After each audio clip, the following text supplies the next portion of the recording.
Nas últimas semanas temos falado basicamente de Copa do Mundo, né? Mas o Mundial vai terminar, os clubes voltarão a jogar nesses próximos dias, né? Retorna aí Copa do Brasil, Campeonato Brasileiro, depois tem Libertadores, ou seja, vamos retornando à nossa rotina normal, com os nossos clubes, com os jogadores e com o mercado se movimentando, né? O Palmeiras conseguiu um bom negócio ao segurar o Dudu e ao conseguir vender para o futebol chinês, no lugar do Dudu, o Roger Guedes, jogador que estava emprestado ao Atlético, conseguiu até mais dinheiro do que receberia numa negociação a priori, né, por conta do percentual que detinha, e enfraqueceu o Galo, né? O Galo perdeu o seu principal jogador. Se você tirar os gols e as jogadas do Roger Guedes do campeonato, o Atlético não estaria dividindo a segunda colocação com o São Paulo de jeito nenhum.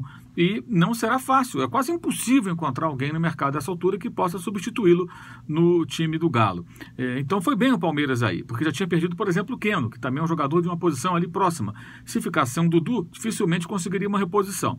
O Dudu chegou a pedir para ser negociado, porque tinha uma proposta muito boa da China, e o Palmeiras, que renovou, né, e refez o contrato dele no começo do ano, agora vai tentar, com esse jogador, avançar nas competições e talvez negociá-lo no ano que vem num outro cenário, né? Uma negociação também que pode acontecer é a de Vitinho, que o Flamengo já tenta contratar desde o início de 2017, final de 2016, quando ele deixou pela última vez o futebol brasileiro. Estava emprestado pelo CSKA Moscou ao Internacional.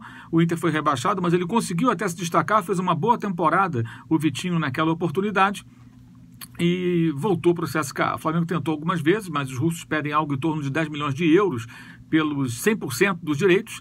E o que acontece agora, né, a notícia de hoje, que a gente conseguiu apurar, sexta-feira, dia 13 de julho, é que o Flamengo tem negociações bem avançadas com relação ao jogador, ou seja, o acordo salarial, as condições com ele estão acertadas ou praticamente acertadas, mas depende, obviamente, de um acerto com os russos. O Flamengo não deve chegar aos 10 milhões de euros que o CSKA inicialmente gostaria de receber para liberar integralmente o atleta. Então, uma composição com o Flamengo pagando uma quantia menor e ficando com, digamos, por exemplo, 60%, 70% dos direitos, poderá ser a saída. O jogador já demonstrou em outras ocasiões que pretende voltar ao futebol brasileiro, se diz rubro-negro, ele foi revelado pelo Botafogo, como todo mundo sabe, e até tem ido aos jogos do Flamengo do Maracanã, esteve algumas vezes em partidas do time carioca antes da Copa do Mundo, quando estava no Rio de Janeiro ainda curtindo as suas férias. O Flamengo tentou contratar o Ryan Babel, o jogador holandês, que fará no final do ano 32 anos, está no Besiktas, como todo mundo sabe, foi uma notícia muito comentada. Os 7 milhões de euros que o Flamengo ofereceu ao time turco agradaram os dirigentes da equipe de Istambul, mas o Babel queria mais dinheiro do que o que o Flamengo oferecia, que era algo em torno de 800, 850 mil mensais, em reais, é claro. E com isso a negociação esfriou. Então o Flamengo pega esse dinheiro, não sei se integralmente aí dos 7 milhões ou parte deles, depende aí dessa negociação com o CSKA, mas vai utilizar essa grana ou parte dela para tentar trazer o Vitinho. Na minha opinião, o Vitinho é uma contratação mais interessante. É um jogador com muito potencial, um jogador que está um tanto quanto escondido no futebol russo, que não saiu de lá em função também de ser titular, ser utilizado. Os russos não precisam vendê-lo, não queriam vendê-lo, não desejam vendê-lo. Mas com uma proposta que possa agradá-los e com o desejo do jogador de voltar ao futebol brasileiro, evidentemente isso pode acontecer. No final, o desejo do jogador pesa demais nesse tipo de situação. É um atleta que faz do lado esquerdo ali, pode jogar também pela direita, pode substituir bem o Vinícius Júnior, tem 24 anos, é um jogador que tem um bom poder de finalização, um cara que faz gols, participa de jogadas ofensivas e é um jogador mais maduro até do que o Vinícius. Talvez seja um potencial a ser desenvolvido pelo Vinícius. É claro, se espera do Vinícius muito mais ao longo da carreira, não por acaso o Real Madrid o contratou por 45 milhões de euros.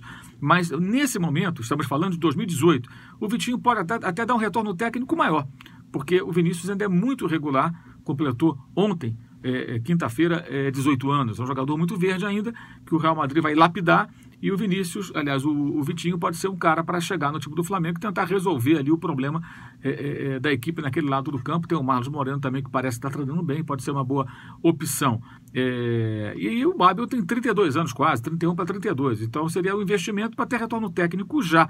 Só que é um cara que não fala a língua, é holandês, nunca jogou no futebol sul-americano, teria que fazer uma adaptação, também está em pré-temporada, né, os jogadores europeus voltando agora às suas atividades. Quanto tempo demoraria a adaptação desse atleta? Ele é um bom jogador, mas pela idade, por conta desses pormenores aí, e o preço também, não me parecia uma boa opção. O Vitinho já acho que é um negócio mais interessante, até porque tem muito tempo para jogar futebol, para servir ao Flamengo se for contratado e até ser negociado lá na frente com algum clube lá de fora. O Flamengo pode mais adiante tentar comprar, caso compre parte dos direitos, comprar o restante ou negociando no futuro, os russos ficam com uma parte, o Flamengo ficaria com outra, ou seja, nada demais, algo muito natural do mercado de jogadores hoje em dia. E o Cruzeiro apostando no Barcos, né, por conta da lesão do Sassá, o Fred deve voltar só em outubro, acaba contratando o centroavante ex-Grêmio, ex-Palmeiras, ex-LDU, estava lá novamente, mais uma passagem dele pela equipe de Quito, né? O Barcos que foi revelado pelo Racing, inclusive, lá atrás, jogou na China, jogou em muitos lugares, jogador argentino que conhece bem o futebol brasileiro.